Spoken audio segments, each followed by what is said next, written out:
family, I'm Ben Wayne, and today I'm excited to be reviewing the 2015 Dodge Challenger Hellcat. The 2015 Dodge Challenger Hellcat is based off the third generation Dodge Challenger.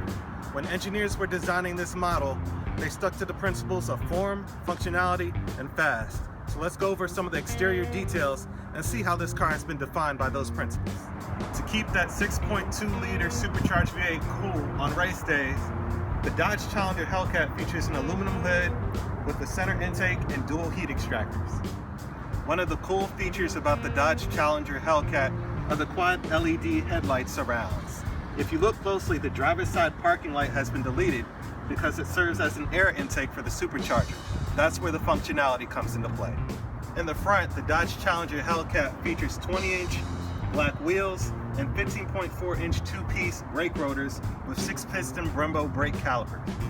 Dodge incorporated the use of two-piece brake rotors to aid in cooling and repeatable performance for track day. Now, in the rear, you have the same 20-inch lightweight aluminum alloy slingshot rims with 13.8-inch Brembo brakes. It should also be noted that the body features cooling ducts to cool the master brakes. This is the largest brake system ever fitted to a Chrysler production vehicle. The rear of the Dodge Challenger Hellcat features a large spoiler for extra downforce and stability. And if you look closely, you can see a rear backup camera has been integrated inside of it. Coming further down, you have LED taillights that are modern, yet harken back to the earlier generations of the Dodge Challenger. Now that we've covered a few details of the exterior, let's take a look at the interior and see what this classic American muscle car has to offer.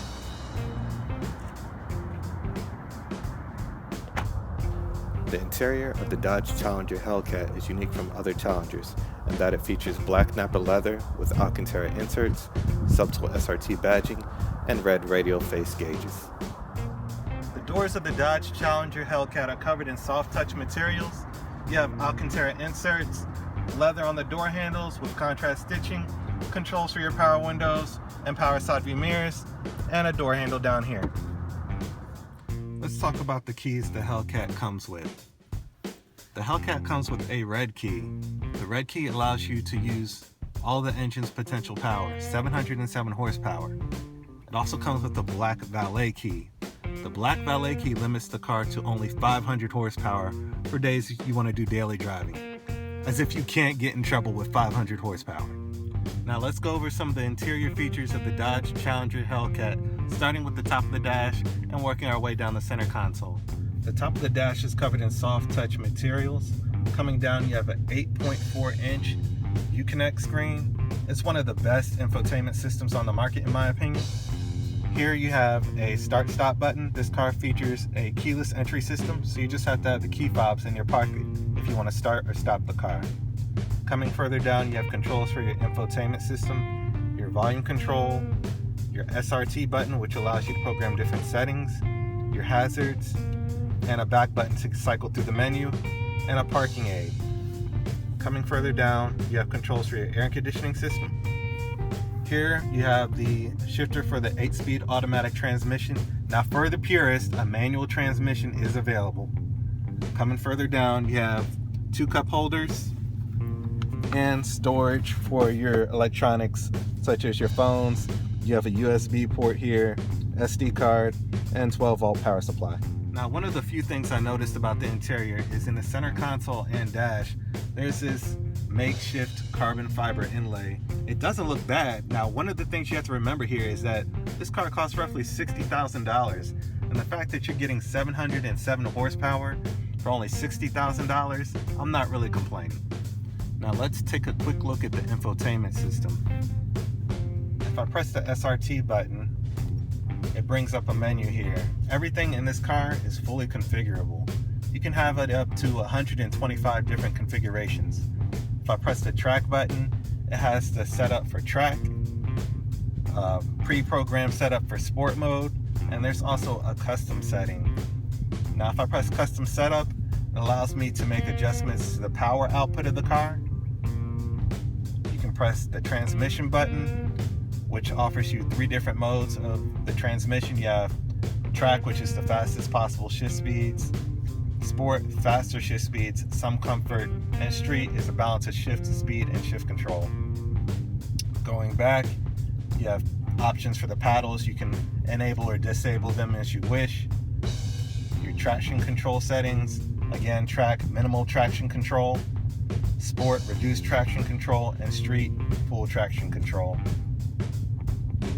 Going to the suspension, it's also configurable. You can have it at track, which is the firmest possible setting. Sport is firmer, and street, you have a balance of suspension firmness, so you can actually drive the car and not be in discomfort. Now, leaving the SRT menu, this car features some nice creature comfort, so let's take a quick look at that. Let's hit controls. As you can see here, you have heated driver's side and passenger seats. Both seats are also ventilated. There's also a heated steering wheel. That's pretty nice. Traditional mirror dimmer. And let's see what's in the settings option. You know, voice control, settings for your clock, safety and driving assistance, audio, phone and Bluetooth. So this car has all the nice creature comforts to make it daily drivable.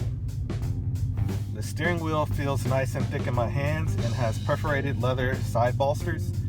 And on the interior of the steering wheel, it has contrast stitching.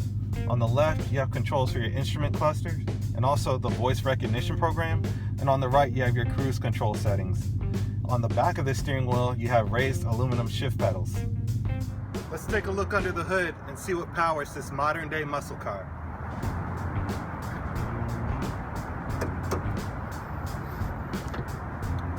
So underneath the hood, you're gonna find a 6.2 liter supercharged V8 producing 707 horsepower and 650 pound-feet of torque. This car is capable of going from 0 to 60 in the low 3-second range. Now, what's absolutely crazy about the Dodge Challenger Hellcat is that with its 707 horsepower, it has a quarter-mile time of 10.8 seconds. It has a top track speed of 199 miles per hour. Cars that have the equivalent performance cost you a fortune. I even have a list of cars just to prove it to you.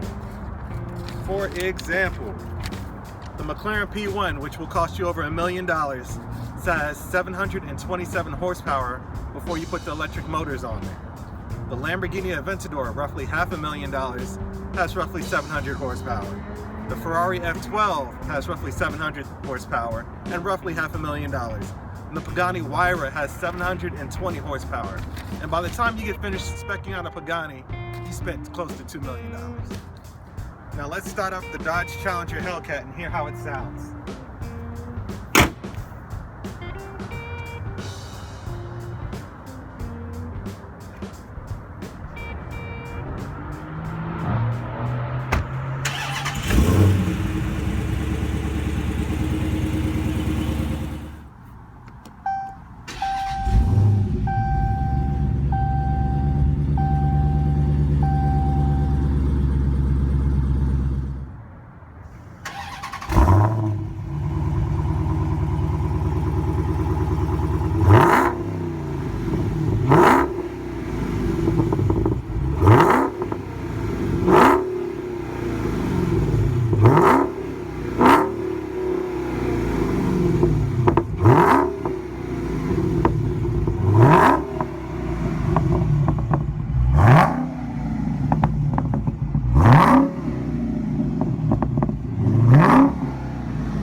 Wow, what a car. So that was a quick tour and review of the Dodge Challenger Hellcat. Make sure to leave a comment below and tell me what your favorite feature of this car is. Thank you for watching, and be sure to like, share, and subscribe this video. The Cadillac Escalade first debuted in 1999 and was created as a response to Lincoln's Navigator. When the Cadillac Escalade first released, it was identical to the GMC Denali, but it was later redesigned in 2002 so it could fall in line with Cadillac's design theme.